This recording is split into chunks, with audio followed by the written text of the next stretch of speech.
Complimenti ai relatori che sono stati nei tempi assegnati, che siano ad esempio anche ai prossimi. Nel frattempo mi si è acceso il iPad. Abbiamo Mario Melillo che dovrebbe essere arrivato. Eccolo qua, Mario Melillo, perfetto. Da Roma è arrivato, ma lui è dalla provincia di Benevento, se non ricordo male. Lui ci parlerà di come costruire un ecosistema del merito e abbiamo già qui i primi 30 minuti, centro, nord e sud rappresentati qua, e non è poco, qua a Milano.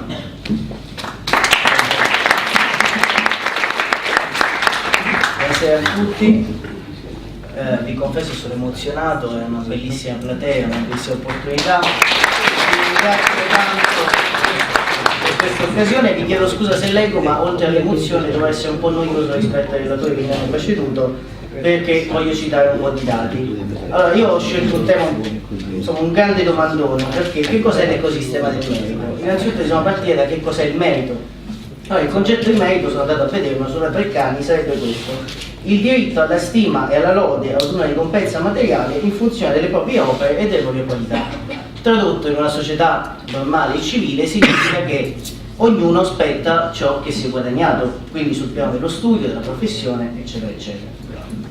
Esiste un'idea di ecosistema del merito per collocare le giuste persone nel posto giusto? Sì, ed è dato da un rapporto tripartito, che nasce da una relazione tra università e scuola prima, imprese e ovviamente capitale, finanziamenti privati innanzitutto.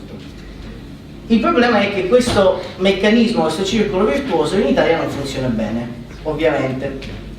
Il problema è strutturale, infatti, stando ai dati dell'OCSE, si scopre che i genitori italiani sono i più felici della loro scuola rispetto agli altri in Europa. Cioè, per gli italiani la scuola, i genitori sono contentissimi della scuola italiana rispetto agli altri europei.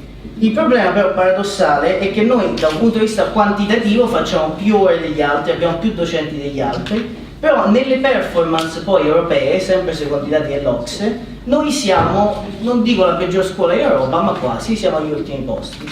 Chi è il campione in Europa e all'estero a livello di scuola? La Finlandia. Quante ore fa di scuola la Finlandia? Molte meno degli italiani. Quindi loro anzi sono quelli che in Europa fanno meno ore dedicate all'istruzione e alla formazione. Quindi è un po' strano questo parametro, però bisogna tenerne conto. Quindi qualcosa non funziona. Ora, il punto è che i dati in realtà ci dimostrano realtà diverse. Per molti anni sono stati commissariati enti che erano predisposti all'analisi della performance delle scuole italiane. Invece adesso l'Invalsi e l'Unvoir, che sono i due istituti che misurano l'istruzione sia delle scuole inferiori che dell'università, dicono che noi siamo, non dico più somari degli altri, ma che i ragazzi non sono così preparati come sembra, nonostante le grandi spese del settore. Il problema quindi qual è? È il nesso tra il tipo di formazione che i giovani ricevono, l'offerta lavorativa che gli viene riproposta e soprattutto il tipo anche di domanda che c'è a livello di mercato, che non corrispondono. Sempre secondo l'OCSE, tra il 2005 e il 2008, il 70 e il 90% dei giovani, dei cervelli che fuggivano all'estero già allora, andava, indovinate un po', in Europa ai primi posti in Finlandia e poi nei paesi a scendere.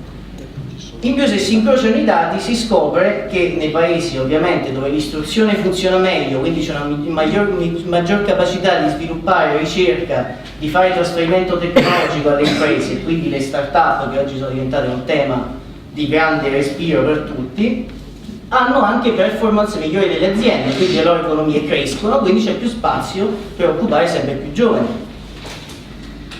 Quindi, infine, insomma, andando diciamo più avanti, cerco di sintetizzare, il problema, la principale causa di fuga all'estero degli italiani, sempre per un discorso di meritocrazia, cioè voler vedere quantificata la propria bravura, il problema principale è che i giovani scappano dall'Italia perché i posti di lavoro che gli vengono offerti o non hanno nulla a che fare con quello che hanno studiato, oppure presentano salari irrisori rispetto a quelli dei loro concorrenti stranieri.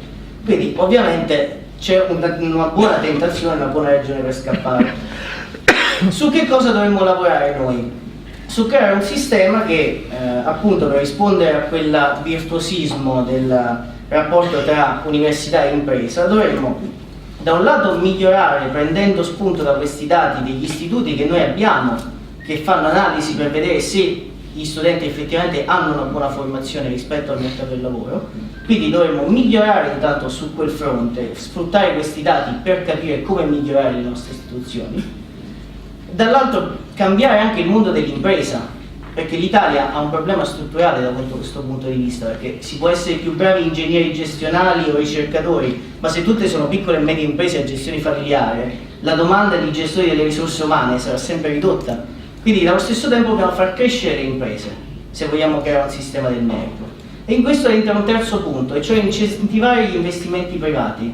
Oggi, mentre in tutto il sistema è in crisi, a livello industriale, e chiudo visto che ho superato quasi 5 minuti, mentre gran parte del sistema manifatturiero è in crisi, le start-up continuano a crescere. L'anno scorso fondi di investimento italiani ma anche stranieri hanno investito in Italia 80 milioni di euro, mettendo nelle mani di giovani che hanno tra i 24 e i 31 anni.